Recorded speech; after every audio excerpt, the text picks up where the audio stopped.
Understanding Subwoofer Output, a guide for English language learners.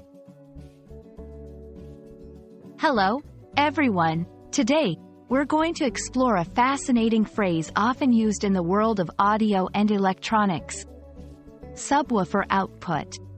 If you're interested in music, home theater systems, or just curious about English technical terms, this video is for you. Let's dive in and unravel the meaning and usage of this phrase. First, let's break down the phrase into two parts: subwoofer and output. A subwoofer is a type of loudspeaker designed to produce low-frequency sounds, typically bass and sub-bass. The term output, in general, refers to the place or point where something is sent out or emitted. So, when we combine these terms, subwoofer output refers to the point or part of an audio device that sends out the signal specifically for a subwoofer.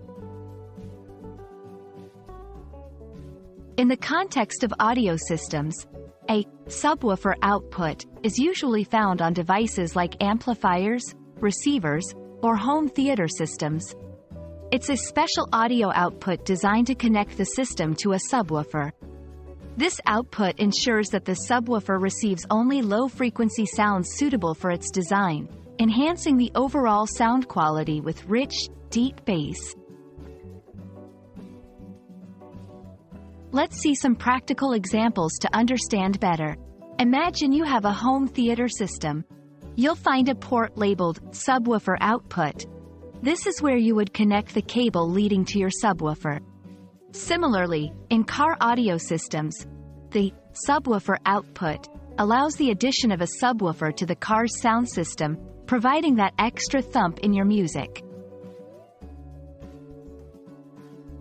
I hope this video helped clarify what subwoofer output means and how it's used in everyday language, especially in the context of audio systems.